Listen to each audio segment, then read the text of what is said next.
Assalamu alaikum, grade 7. I hope all of you are fine. Previously we have finished our exercise 4.1 in which we have studied how to write a number into the exponential form. कि exponential form में कैसे लिखा जाता है कि जब कोई भी नंबर रिपीट हो रहा है या एक्सपोनेंट हम उसे लिखेंगे. Suppose we have a number 3 multiplied by 3 multiplied by 3 multiplied by 5 multiplied by 5 multiplied by 5. Let's say there is another 3. Now in this number if you will see that 3 comes for 4 times, तो हम इसे exponential form में कैसे लिखेंगे कि 3 4 times आ रहा है 3 raised to power 4. इसी तरीके से 5 3 टाइम्स आ रहा है, so 5 can be written as 5 raised to power 3. कि कोई एक नंबर अपने आप से जितनी दफ़ा रिपीट हो रहा है, मल्टीप्लाई हो रहा है, that is can be written in the exponential form. Now अब इसके साथ हमारे पास कुछ रूल्स आ जाते हैं, लॉज आ जाते हैं. Those are known as the laws of exponents. ठीक है, इसे लॉज ऑफ एक्सपोनेंट्स भी कहा जा सकता है. एंड अगेन सेम थिंग जो आपको प्रीवियसली बताई कि एक्सपोनेंट्स को हम लोग another name of exponent is index, तो इसे लॉज ऑफ इंडाइसिस भी कहा जा सकता है. सो ये आपके लिए one and the same thing है. अब इसके अकॉर्डिंगली जो फर्स्ट लॉ हमारे पास बनता है वो हमें ये बताता है कि अगर आपकी बेस सेम है, जैसे हमारे पास इस क्वेश्चन में था कि 3 multiply by 3 multiply by 3 multiply by 3 mean उन तीनों नंबर्स की बेस क्या है, सेम है. तो जब बेस सेम होती है and there is no power, it means there is 1. ठीक है, जब वहाँ पे पावर नहीं है तो वहाँ पे क्या है, 1 है. और जब बेस सेम है तो इसका मतलब है कि आप उनकी पावर्स को आपस में क्या कर लेंगे, ऐड. लेट्स सपोज मैं इसको जनरलाइज्ड करती हूँ कि a की पावर 1 है m और दूसरा a की पावर है इट्स a. ठीक है, दूसरा a की पावर है n, कुछ भी पावर है. ठीक है, m मीन 1 2 3 4. हम जब अल्फ़ाबेट्स यूज़ करते हैं तो अल्फ़ाबेट्स का मतलब होता है कि ये जनरलाइज्ड किया जा रहा है. ठीक है, उसकी वैल्यू कुछ भी हो सकती है, एनी रियल नंबर. तो a raise to power m multiply by a raise to power n. अब दोनों की बेस आपको नज़र आ रही है, a सेम है, इसका मतलब है कि उनकी पावर आपस में क्या हो जाएंगी, add. Right, so this is called as the law of index. ये हमारा फर्स्ट लॉ है कि जिसके अकॉर्डिंगली अगर हमारी बेस सेम है then the powers are going to be added. Right, similarly there is another law. ये फर्स्ट लॉ था. सेकेंड लॉ हमारा ये कहता है कि अगर आपकी बेस डिफरेंट है, suppose a raise to power m है and b raise to power m. अब अगर आप देख रहे हैं तो इन दोनों की बेस डिफरेंट है. बेस आपको ये पता है कि जिसकी पावर ली जा रही होती है, this is called the base. a is the base, b is the base. a and b basis दोनों डिफरेंट है लेकिन पावर सेम है. तो जब ऐसा केस आ जाता है जिसमें बेस डिफरेंट और पावर सेम हो, उसको आप और मल्टीप्लाई हो रही है, ये मल्टीप्लाई में भी हो सकता है और डिवाइड में भी हो सकती है. ये रूल दोनों में आएगा. अभी आप मल्टीप्लाई के लिए पढ़ रहे हैं कि अगर वो दोनों टर्म्स मल्टीप्लाई हो रही हैं, उनकी बेसिस डिफरेंट है, पावर सेम है, तो आप पहले उन्हें मल्टीप्लाई करके भी उनकी पावर ले सकते हैं. You will get the same answer. Right, so these two are called the first two laws of index और द लॉज ऑफ एक्सपोनेंट. ये फर्स्ट टू लॉज हैं और इन्हीं को अप्लाई करते हुए हम अब एक्सरसाइज 4.2 स्टार्ट करेंगे. That is very simple. अगर आपको रिकॉल करवा देती हूँ लॉज क्या है. फर्स्ट लॉ हमें ये कहता है that if you have the same base, अगर आपकी बेस सेम है तो आपने उनकी पावर्स को क्या करना है, ऐड. ठीक है, और ये दोनों चीज़ें जो अप्लाई हो रही हैं ये मल्टीप्लिकेशन के लिए. ये रूल इस वक्त मल्टीप्लाई के ही लिए हो रहा है.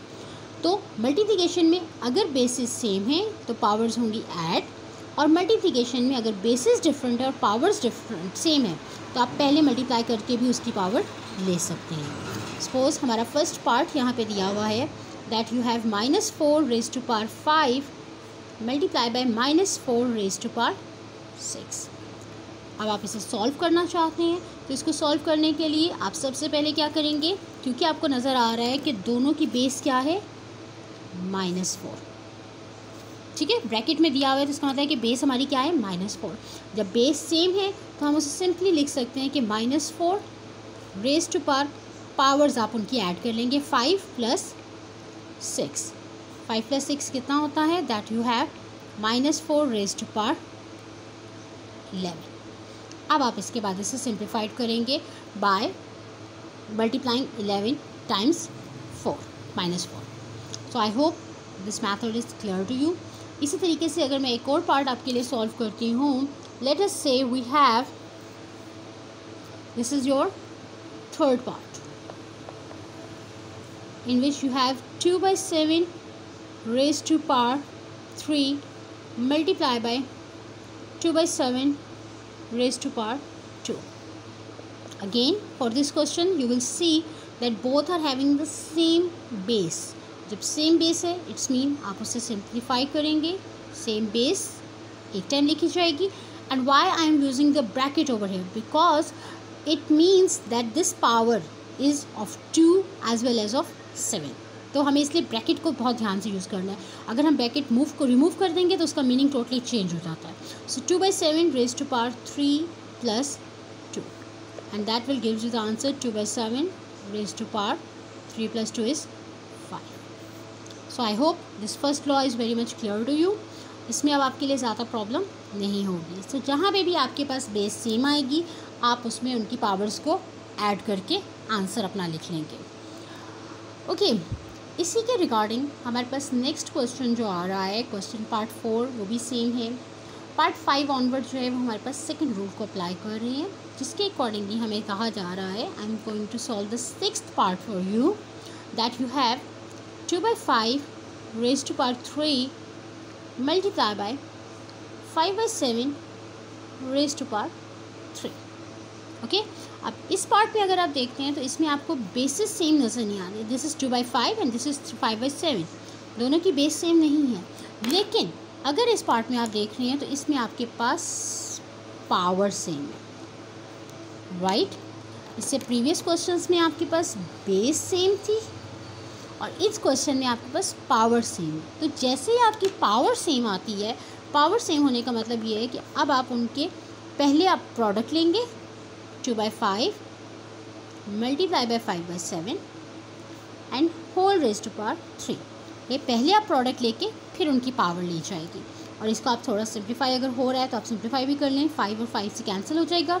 You got 2/2 into 1 2 and 1 into 7 7. So it will become 2/7 whole raised to power 3.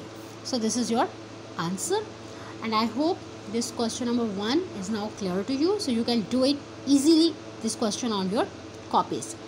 Okay, इसके साथ एक चीज़ और आप लोगों को थोड़ा सा एक्सप्लेन करना चाह रही हूँ. Exercise 4.2 question number 1 is today's homework, that's part 1 to 12. So it is very easy to do it. आपको मैं बार बार कह रही हूँ that you have to use your bracket. Bracket use करने का मतलब क्या है कि अगर आपके पास दिया हुआ है -3 raised to power whole raise to power 4, ठीक है, एक ये टर्म दी हुई है, और एक नंबर दिया हुआ है -3 raised to power 4. अब हम चेक करते हैं कि क्या दोनों का आंसर सेम होता है या नहीं होता. उसके लिए अगर होल रेज़ टू पावर दिया हुआ है तो होल रेज़ टू पावर का मतलब ये कि -3 multiply by -3 multiply by -3 multiply by -3 mean आपने -3 को 4 टाइम्स मल्टीप्लाई करना है, राइट. तो -3 को आप 4 टाइम्स मल्टीप्लाई करेंगे तो आपको पता चलेगा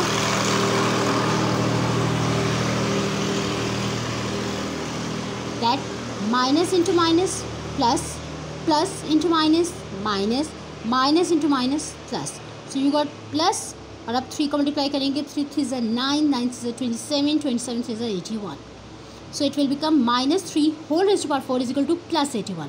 लेकिन जब -3 रेज़ टू पावर 4 आ जाता है तो इसका मतलब है कि माइनस अब आपके पास ब्रैकेट से बाहर है और पावर जो है वो सिर्फ 3 की है. मीन आपने सिर्फ 3 को 4 टाइम्स मल्टीप्लाई करना है, माइनस साइन को मल्टीप्लाई नहीं करना. सो इट विल बिकम -81. तो अब यहाँ से आपको इजीली आई थिंक समझ आ गया होगा कि होल ब्रैकेट का मतलब क्या होता है. ब्रैकेट मीन कि उसके अंदर जितनी टर्म्स हैं वो पावर उस सब टर्म्स के ऊपर अप्लाई हो रही है.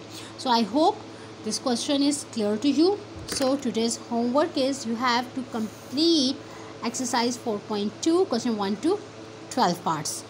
So all the best students, complete your copies. All the best.